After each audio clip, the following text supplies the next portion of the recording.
वक्रतुण्डं महाकाय सूर्यकोटिसमप्रभा निर्विघ्नं कुरु मे देव सर्वकार्येषु सर्वदा। मंगलम भगवान विष्णु मंगलम गरुड़ध्वज मंगलम पुंडरीकाक्ष मंगलाय तनो हरि। देखिए, हम बैसाख महीने का 6वां अध्याय भेजने जा रहे हैं। अब आप लोग एक एक अध्याय रोज़ सुनिए, इसको सबको भेजिए, शेयर करिए, लाइव करिए, सब्सक्राइब करिए। अगर भेजेंगी जितना लोगों को उतना पुण्य आपको मिलेगा, क्योंकि कथा पुराण बताना चाहिए सबको। तो इसीलिए हम कथा एक अध्याय आप लोग को भेजते हैं। अब आप लोग सबको भेजिए। कथा सुनने का, सुनाने का बहुत बड़ा महत्व होता है।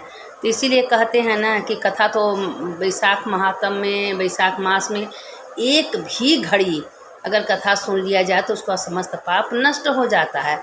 बार बार कहते हैं कि आत्मा का खुराक सत्संग कथा होता है और पेट भरने का भोजन। तो इसलिए सत्संग कथा पर डे सुनना चाहिए, सुनाना चाहिए। अब आज हम 6वां अध्याय आप लोग को भेज रहे हैं, उसको आप लोग सुन लीजिएगा। नारद जी बोले, हे राजन, बैसाख के महीने के मार्ग में चलने से प्याऊ और तृषा से पीड़ित मनुष्यों को जो जल का दान नहीं करते वे पक्षी की योनि में पाते हैं। इस बात का दृष्टांत हम एक ब्राह्मण और घर की छिपकली के प्राचीन इतिहास कहते हैं। अब देखिए छिपकली के बारे में, छिपकली कैसे सब कुछ दान किया, सिर्फ जल का दान नहीं किया था। यह परम अद्भुत संवाद है। पुराकाल में इच्छाकुल वंश में हेमांग नाम का राजा था। उसे ब्राह्मणों में बड़ी भक्ति थी। वह अनिंद जीत जंतुओं और जितेंद्रियों तथा पृथ्वी में जितने बालू के कण हैं, जितने जल के बिंदु हैं, जितने आकाश में तारागण हैं, उतनी ही गौ उस राजा ने दान की। उस राजा ने बहुत से यज्ञ किए। उन यज्ञों के दाभ से पृथ्वी में कूसा की कूसा दिखाई देने लगे। गौ, भूमि, तिल और सुवर्ण के दान से बहुत से ब्राह्मणों को प्रसन्न किया। बहुत से राजन खुश ही प्राप्त हुए। इच्छा करने वाले उस राजा ने एक जल दान नहीं किया।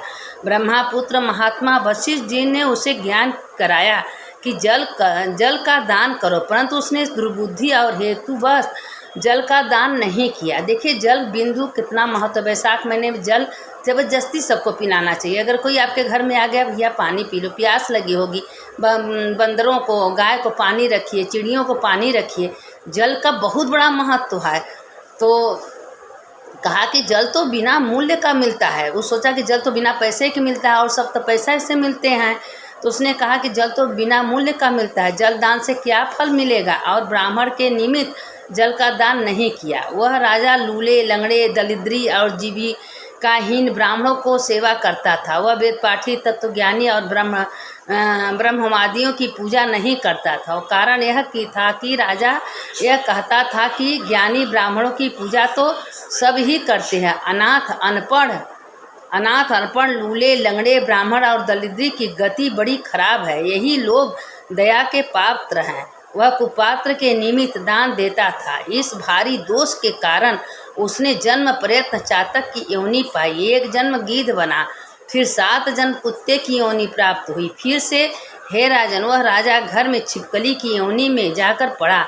उस मिथिलापुरी में राजा का नाम सुरतिकीर्ति था। वह घर के दरवाजे की चौखट के ऊपर कीड़ों का भक्षण करता हुआ 87 वर्ष तक वहाँ रहा। एक दैवयोग से मुनिवर में श्रेष्ठ सुतदेव नामक ऋषि मध्यम काल में मार्ग से व्यथित होकर उसने अपने दरवाजे पर आए, क्योंकि जल का दान का कितना बड़ा महत्व है। मिथिलापति के घर आए। वह ऋषि को देखकर प्रसन्न हुआ और बड़े सत्कार से मधुवार्क बोला। पूजन करके चरण धोने से प्रवृत्त हुआ और वह चरणोदक को अपने मस्तक पर छिड़कने लगा। तब दैवयोग से एक बूंद जल उस गोधा पर पड़ गया। जल की बूंद पड़ते ही उसे ज्ञान हो गया और नाना योनियों में दुखों के दुखित हो घर आए। ब्राह्मण से हाय हाय करके कहने लगा, हे ब्राह्मण मेरी रक्षा करिए, हे ब्राह्मण मेरी दया करिए। छिपकली का सब सुनकर ब्राह्मण को बड़ा आश्चर्य हुआ। वे कहने लगे, गोधा तू कौन हो? विलाप करता हुआ तेरा यह दशा किस कर्म से हुआ है? तब तुम देवता हो या कोई राजा अथवा ब्राह्मण हो? हे महाभाग तू कौन है? वह तो आज से तेरा उद्धार करूँगा। ऋषि की यह बात सुनकर वह महाबुद्धिमान सूतिदेव जी ने कहने लगा।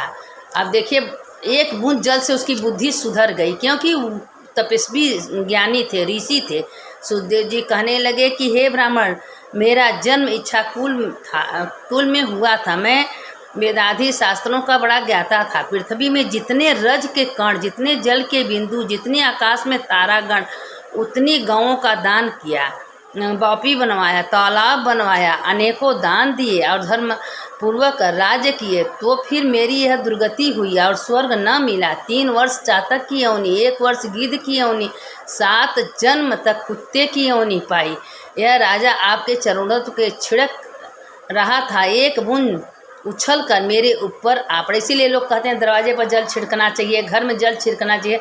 उससे क्या होता है कि अगर कोई जीव जंतु हैं बुरे कर्म से हुए तो जल से आपके पवित्र हो जाते हैं। इसलिए अगर आपके घर में कोई भगवान का नहा जल हो, कोई गंगा जल हो, तो जल में घर में छिड़कना चाहिए, क्योंकि सबका उद्धार होता है उस जल से। एक बूंद उस छिपकली के ऊपर वो जल पड़ गया था। पड़ने के बाद जब चरोदक को छिड़क रहा था तो एक बूंद उछल कर मेरे ऊपर आ पड़ा। उसने पड़ने से मुझे पूर्व जन्म का स्मरण तो हो आया और मेरे सब पाप दूर हो गए। हे द्विजर, अभी 28 जन्म मुझे छिपकली की योनि भुगतनी पड़ेगी। तरह तरह की दैवी दृष्टि दिखाई पड़ती है। अब मैं इन जन्मों में डरता हूँ। हे द्विज, किस कारण से मेरी यह दशा हुई है सो विस्तार पूर्वक कहिए। ऐसे कहने पर वह द्विज ज्ञान चक्षु द्वारा यह वृत्तांत जानकर बोले, हे राजन, मैं तेरी इन बुरियों योनियों का कारण कहता हूँ, तो चित्त लगाकर सुन। तेरे माधव भगवान के प्यारे वैशाख मास में जल का दान नहीं किया। तूने इसे सुलभ और बिना मूल्य का समझा। ताप से पीड़ित ब्राह्मणों को जल का दान नहीं किया। पात्रों को छोड़कर कुपात्रों को दान दिया। जैसे इसलिए कहते हैं कि साधु, महात्मा, ज्ञानी, ऋषि, इन लोगों को दान करना चाहिए। कुपात्रों जो भीख, लूले, लंगड़ा होते हैं, उनका पाप अपने ऊपर आता है, उनको दान नहीं करना चाहिए। दान नहीं किया। जो जलती अग्नि को छोड़कर राख में हवन करता है, सुगंधों से युक्त कांटेदार वृक्ष का कोई पूजन नहीं करता। संपूर्ण वृक्षों के पीपल की ही पूजा होती है।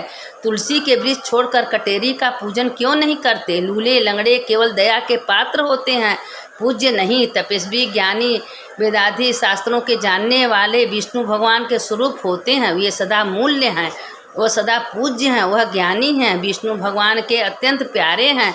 इस कारण वह पूज्यों में भी पूजनीत है। जैसे जल में तीर्थ और पाषाण निमित्त देवता से भी कुछ लाभ तत्काल नहीं होता, ये बहुत काल में पवित्र होते हैं। और साधु सेवा से सुरक्षित पुरुष दुखी नहीं होता। जिस प्रकार अमृतपान करने से जन्म, मरण, वृद्धावस्था आदि दुख नहीं होता, साधु महात्मा दर्शन से ही पवित्र कर देता है। वैशाख में मैंने जो पुण्य किया था वह तेरी शांति के लिए तुझे दूंगा। इसके प्रताप से भूत, भविष्य और वर्तमान कर्मों का संस्कार दूर हो जाएंगे। ऐसे कहकर जल को स्पर्श कर सर्वोत्तम पुण्य फल दे दिया। इस तरह उस ब्राह्मण ने वैशाख के एक दिन का स्नान, एक दिन वैशाख में स्नान, देखिए वैशाख का कितना बड़ा महत्व। 30 दिन होते हैं, अगर रोज आप स्नान धन कितना बड़ा पुण्य होता है। बस एक दिन स्नान का पुण्य उसने उस छिपकली को दिया है।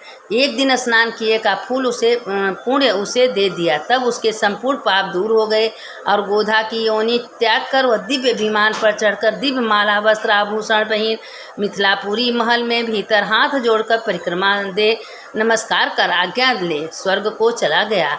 और देवता लोग स्तुति करने लगे। वह 10 सहस्त्र वर्ष प्रयत्न अनेक भोगों को भोगकर वही राजा इच्छाकुल के वंश में महाप्रभावशाली राजा काष्ट नाम से पैदा हुआ। सप्तद्वीपवली पृथ्वी पर का पालन करते हुए वह ब्राह्मण साधु से इंद्र का सखा विष्णु का अंश हुआ। तब वशिष्ठ जी ने वैशाख मास में कर्तव्य धर्म सुनाए जिनके करने से उसके सब अमंगल दूर हो गए। दिव्य ज्ञान प्राप्त हुआ, विष्णु की सायुक्ता को प्राप्त हुआ। वैशाख मास संपूर्ण फूल शुभ कर्मों का दाता है। जो मनुष्य यथोचित धर्म करता है उसका आयु और यश बढ़ता है, संपूर्ण पाप दूर होते हैं, पुरुषार्थ चतुष्ट की प्राप्ति होती है और विष्णु भगवान की प्रसन्न होते हैं।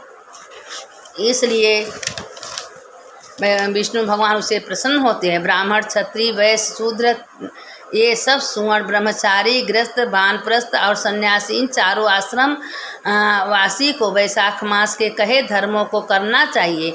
जो वैशाख मास में स्नान करते हैं, दान करते हैं, तप करते हैं, वैशाख महात्म सुनते हैं, उसके समस्त पाप नष्ट हो जाते हैं। जो एक घड़ी आधे जो थोड़ा सा ही वैशाख महीने का कथा सुनता है और दूसरों को सुनाता है, उसके समस्त पाप नष्ट हो जाते हैं। इसीलिए कहते हैं वैशाख महीने का कथा सुनना चाहिए, सत्संग करना चाहिए। वैशाख महीना में जितना हो सके उतना जप, पूजा पाठ, हवन, दान करना चाहिए। देखिए ऋषि एक दिन का वैशाख महीने का नहा स्नान का, जप का, तप का, कथा का पूर्ण छिपकली को दिए थे। और छिपकली इतना दान पुण्य किया, लेकिन वही गरीब, दुखी, लंगड़ा, लूजा को दिया कि इनको कोई नहीं देता है। ब्राह्मण को तो सब देता है, लेकिन क्या अब आप हवन कर रही हैं तो जलती हुई हवन में करेंगी ना, बूझी थोड़ी ना करेंगे। ये लोग दया के पात्र होते हैं, दान के पात्र, साधु, महात्मा, ऋषि, जो बड़े बड़े ज्ञानी होते हैं उनको दान करना चाहिए। जो आपके पैसे से अच्छे अच्छे कर्म करते हैं, मठ है, मंदिर है, सब बनवाते हैं, उनको दान करना चाहिए। लेकिन नहीं, ये लोग सोचते हैं कि यही सब, आखिर देखो उनका उसका फल कितना उनको भोगना पड़ा कि 33,000 करोड़ छिपकली का, कुत्ते का, गिद्ध का योनि पाए हैं। तो इसीलिए जल का बहुत बड़े, एक तराजू पर रखिए पूरी दान धर्म, एक तराजू पर रख दिए जल का भारी पल्ला। इसीलिए आपके दरवाजे पर कुत्ता को रखिए, बिल्ली को, गाय को जल रखिए। अगर आपके दरवाजे पर कोई आ जा रहा है तो उसको जबरदस्ती पानी पिलाइए। पानी का बहुत बड़ा महत्व होता है, लेकिन लोग समझते हैं कि पानी अमूल्य है। अरे पानी तो सबसे बड़ा मूल्यवान है। एक बार बिना भोजन के रह सकती हैं, बिना पानी के नहीं रह सकती। प्यास लगता है तो आदमी को गला सूखने लगता है। तो इसलिए जल का बहुत बड़ा महत्व होता है। अब वैशाख महीने का जो कथा कहानी हम भेजते हैं आप लोग सुन लीजिएगा, क्योंकि इस सुनने का कथा का भी महत्व होता है। अब एक बार इसी बार शंकर जी का कथा भी हम डालते हैं, आप लोग सुन लीजिएगा। सुनने वाले की जय। सुनाने अच्युतम केशवम राम नारायणम कृष्ण दामोदरम वासुदेवम हरि श्रीधरम माधवम गोपिका वल्लभम जानकी नायकम रामचंद्रम भजेयम। शंकर शंकर हर हर शंकर, शंकर शंकर जय जय शंकर। मंगल भवने मंगलहारी, उमा जपत एहि त्रिपुरारी। एक गांव में एक ठाकुर थे। वो ठाकुर के घर में 5-6 परिवार थे। वो हमेशा मांसाहारी थे, हमेशा मांस खाते थे। अब मांस खाते खाते बहुत दिन बीत गया तो उनके घर में बिना मांस के लोग नहीं रह पाते थे। तो एक ब्राह्मण थे, वो भगवान शंकर के बहुत भक्त थे। भगवान बोले कि देखिए मांस किसी का नहीं खाना चाहिए, सबके में जीव आत्मा रहता है। जो मांस खाता है, मांस का भक्षण करता है, उसके अगले जन्म में उसी मांस का लोग भोजन करते हैं। मत ऐसा पाप करिए। लेकिन उसके घर में जो उसके पिता थे रोज़ एक मुर्गा लाते थे। जब मुर्गा काटते थे तो उसके जो बच्चे थे इतना हाथ ताली पीट पीट के हंसते थे, बड़ा मज़ा आ रहा है, बड़ा मज़ा आ रहा है। उसकी पत्नी, उसके बाद सब खूब खुश होते थे। अब पर डे डेली एक मुर्गा लाता था, लेकिन ब्राह्मण कहता था हाय हाय मत लाओ, मत खाओ, बहुत दोष है, बहुत पाप है। लेकिन हम शंकर जी के भक्त हैं, हम शंकर के पुजारी हैं, हम पार्वती के पुजारी हैं, गणेश कार्तिक के पुजारी हैं, मत लाओ। लेकिन वो सब सुनते नहीं थे, एक मुर्गा रोज़ लाते थे। एक दिन ऐसा हुआ कि वो जो ठाकुर था उस दिन किसी काम से फंस गया, घर नहीं गया तो मुर्गा नहीं ले गया। उसके बेटे से मैं आज हम लोग मांस कैसे खाएंगे, बिना मांस के हम लोग रह नहीं सकते, बिना मुर्गा के हम लोग रह नहीं सकते। अब दिन भर छपटियाने लगा। अब उसको बुद्धि ज्ञान नहीं था। उसका बड़ा बेटा 12 साल का था, दूसरा था 7 साल का और छोटा था एक ठो 2 साल का। इतने बड़े तीनों बच्चे थे। उसके भाई थे, माँ बाप थे, 6 परिवार थे परिवार में। अब वो रोज़ करता था तो सब ताली पीट पीट के हंसते थे। इसे कहते हैं कि कभी बुरा कर्म हो रहा है तो कभी हंसना नहीं चाहिए। कोई लूजा, लंगड़ा, कोढ़ी जा रहा है तो हंसना नहीं चाहिए, क्योंकि उसका दोष अपने ऊपर आता है। अब वो ताली पीट के हंस रहा था। उसके पिता वो दिन मुर्गा नहीं लाए तो उसके जो बड़े बेटा था तो सोचा कि जब मुर्गा करता है तो सब ताली पीट के हंसते हैं, तो आज हम अपने भाई का मूड़ी काटेंगे, देखिए कैसे मज़ा आता है। अब उसकी माँ जो है छोटे बच्चे को अपने नहवा रही थी, और जो छोटे बच्चे को नहवा रही थी और जो बड़ा बच्चा था एक चक्कू ले आया, अपने दूसरे वाले बेटे को सुता दिया। सुता जो गला था लगा रेतने। अब रेतते तो खून निकलने लगा। जब गला पूरा काट दिया तो मार खून का धारा चलने लगा। जब खून का धारा चलने लगा तो लगा चिल्लाने। अब चिल्ला के घबरा के एकदम छत पर भाग गया और भाग गया। उसकी माँ सोची कहाँ से इतना चिल्लाहट हो गया। वो क्या हुआ, टब में पानी भरी थी और छोटे बेटे को नहवा रहे थे, उसी में छोड़ के भागी भागी नीचे आई तो देखी कि इतना खून कैसे लड़का को काट दिया। तो जो बड़ा वाला लड़का था वो मारे डर से कि अब हम मार खाएंगे, हमको लोग मारेंगे, छते पे से कूद के नीचे गिर गया तो वो मर गया। और वो एक बेटे का गला काट दी, दूसरा बेटे को टप में छोड़ दी, अब वो टपे में मर गया। तीनों का तीनों लड़के उसके मर गए। अब देखिए बुरे कर्म का कितना बुरा फल उसको मिला। बड़ा लड़का उसको मारने में भागा, छत पे से गिर गया, एक तो टप में मर गया, एक का गला काट दिए। अब इसी जन्म में लोग कहते हैं बुरे कर्म का फल इसी जन्म में मिलता है। अब तीन का तीनों बेटे उसके मर गए और उसके पिता को कुछ पता नहीं, उसका पिता घर में आया नहीं। अब उसकी माँ घबरा के बेहोश हो गई। वो देखी तो तीन का तीनों बेटे मर गए। अब उसकी माँ एकदम बेहोश मूर्छा में हो गई। अब उसको कोई होश नहीं था। अब 2 दिन बाद जब उसके पिता कहें क्या हुआ, देखिए उसकी माँ बेहोश पड़ी है, कोई होश नहीं, तीनों बच्चे मरे पड़े हैं। कहें क्या हुआ, कहें यही पाप का कर्म हुआ है। ब्राह्मण कह रहा था कि हम देखे भोले का पुजारी हैं, भोलेनाथ को कभी मांस पसंद नहीं है। वो मना करते थे कि देखिए मुर्गा का जीव आत्मा वो अपने कर्मानुसार मुर्गा हुआ है, लेकिन आप एक मुर्गा पर डे ले जाते हो, इसको काटते हो तो आपके बच्चे ताली पीट पीट के हंसते हैं कि बहुत मज़ा आ रहा है, बहुत मज़ा। आज देखिए उसका नतीजा क्या हुआ। अपने करने का फल इसी जन्म में मिलता है, दूसरे जन्म में नहीं मिलता। कहते हैं लोग कि बड़ों से मत डराओ, छोटों से मत डराओ, किसी से मत, अपने कर्म से डराओ। कर्म कभी किसी का पीछा नहीं छोड़ता है, कर्म आपके सामने आएगा। लोग कहते हैं, बहुत लोग फ़ोन में कहते हैं आपका कथा कहानी बहुत अच्छा लगता है, अपना अच्छा आप कहानी कथा भेजती हैं, तो हम इसीलिए कहते हैं कि भेजते हैं। आप लोग सबको भेजा करिए, आप लोग सबको शेयर करिए। देखिए इस करने से, बांटने से पुण्य बढ़ता है। कथा सुनाने से, कहानी सुनाने से, सबको देने से। आप 1 मुट्ठी किसी को दान देंगे, आपको कल से 10 मुट्ठी आपके पास वापस आएगा। आप किसी को गाली देंगे, वही गाली आपके पास आएगा। आप किसी को देख के हंसेंगे, लूलेंगे, वही चीज़ आपके सामने आने वाला है।